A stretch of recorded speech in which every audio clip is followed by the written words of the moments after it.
అలాగే నేను మొట్టమొదటిసారి నుంచి ఇక్కడ ప్రత్యేకించి నేను చెప్తున్నాను, మొన్న ఎలక్షన్ రిజల్ట్స్ వచ్చిన రోజున కూడా ఇదే వేదిక మీద నేను కూర్చొని చెప్పాను, దయచేసి మీరు ఒక జాతిని ఉద్దేశించి మాట్లాడేటప్పుడు ఆంధ్రోళ్ళు సెటిలర్స్ అనే పదాలు వాడొద్దని చెప్పి నేను పదే రిక్వెస్ట్ చేశాను. ఉద్యమ సమయంలో మీరు ఎలాంటి పదాలు వాడినా నిజంగా అది అందరూ అర్థం చేసుకుంటారు, ఇంక్లూడింగ్ నాతో పాటు నేను అర్థం చేసుకోగలను, దాన్ని తీసుకోగలం. కానీ సామాన్య ప్రజలు అంటాం వేరు, సామాన్య ప్రజలు ఒకరినొకరు తిట్టుకోవడం వేరు. కానీ బాధ్యత గల పదవుల్లోకి వచ్చిన నాయకులు కూడా ఒక ఆంధ్రోళ్ళని జాతిని తిడుతున్నప్పుడు దీనికి సమస్య ఎక్కడ వస్తుంటే, ఉదాహరణకి హరీష్ రావు గారు ఎక్కువ వాడుతుంటారు ఈ పదం. నాకు ఎవరితో కూడా నాకు వ్యక్తిగతమైన విభేదాలు లేవు, నాకు ఎవరితో ఉండేదల్లా సిద్ధాంతపరమైన విభేదాలు లేదంటే పాలసీ పరమైన విభేదాలు నాకు ఉండేది. హరీష్ రావు గారిని ఆ మధ్యన ఈ దొరల పాలన వస్తుంది, వెలం దొరలందరూ ఇంతే అని ఒక పెద్ద ఎవరో ఒక ఆయన నేను కాదు మిగతా నాయకులు ఎవరో మాట్లాడితే దానికి హరీష్ రావు గారు చాలా నొచ్చుకున్నారు. దొరలు అనేది ప్రజలు దోచేవాళ్ళు కానీ దొరలు అనేది కులం కాదని. నేను అర్థం చేసుకోగలను ఆయన బాధ ఆయన. అలాగే నేను వారికి చెప్పేది ఏంటంటే, అలాగే ఆంధ్ర అనేది ఒక కులం కాదు, మీకు ఆంధ్రోళ్ళు అనేది ఒక కులం కాదు.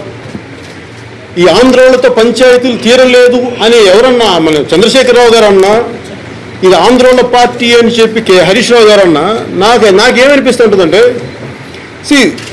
ఆంధ్ర అనే శబ్దం ఇది చంద్రబాబు గారికి సంబంధించింది కాదు. ఇది మీ చంద్రబాబు గారిని తిట్టాలనుకుంటే, చంద్రబాబు నాయుడు గారిని కానీ టీడీపీ పార్టీని తిట్టాలనుకుంటే మీరు తిట్టండి వాళ్ళు, లేదంటే రేపు నన్ను తిట్టాలనుకుంటే పవన్ కళ్యాణ్ అనే వ్యక్తిని తిట్టండి.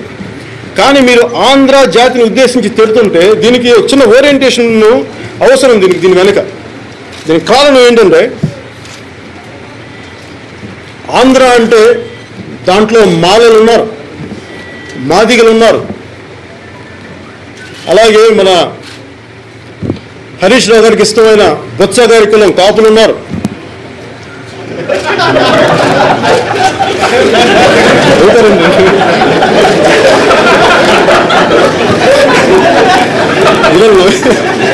ఇంత భేదంతో మాట్లాడు.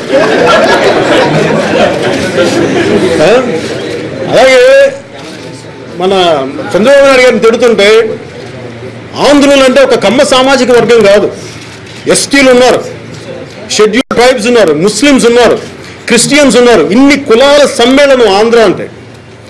మీరు అలా తిట్టుకుంటా వెళ్ళిపోతే సమస్య. నా భయం ఏంటంటే, మీరు ప్రతిసారి తిడుతున్నప్పుడు హరీష్ రావు గారు అంటే మీరు కానీ పాటించకపోతే, నేను చిన్న ఉదాహరణ కూడా చెప్తాను, ఇది ఎక్కడికి దారి తీస్తుంది అని ఒక 2-3 చిన్న ఉదాహరణ రోడ్ల మీదకి ఎలా వస్తున్నాయి ఈ పదాలను మీకు దయచేసి మీకు చెప్తాను, ఈ వేదికను ఉద్దేశించి ఉపయోగించుకొని. అంటే మీరు ఇలా తిట్టడం వల్ల చంద్రబాబు నాయుడు గారు ఆంధ్ర అంటే ఆయన కమ్మ సామాజిక వర్గం కాదు. నాకు కులాల గురించి మాట్లాడడం నాకు చాలా చిరాకు. కానీ రాజకీయాల్లోకి వచ్చాక తప్పనిసరి పరిస్థితుల్లో మాట్లాడే తీరాల్సి వస్తుంది. చంద్రబాబు నాయుడు గారిని మీరు తిట్టాలంటే ఆయన కులం పరంగా మీరు ఆయన వ్యక్తిగా తిట్టుకోండి, అలాగే పార్టీ పరంగా తిట్టండి, తెలుగుదేశం పార్టీగా తిట్టుకోండి. ఇది ఆంధ్రోళ్ళ పార్టీ అని అంటే దయచేసి ఆంధ్రోళ్ళు అందరూ తెలుగుదేశం పార్టీలో లేరు. పైగా ఆంధ్రోళ్ళు అనేది ఒక పార్టీ, ఒక కులం కాదు, ఒక చంద్రబాబు నాయుడు గారు చెందిన సామాజిక వర్గం కాదు, చాలామంది ఉన్నారు, చాలా కులాలు ఉన్నాయి, అనేక కులాలు అనేక మతాల సమ్మేళనం ఆంధ్రులు అంటే.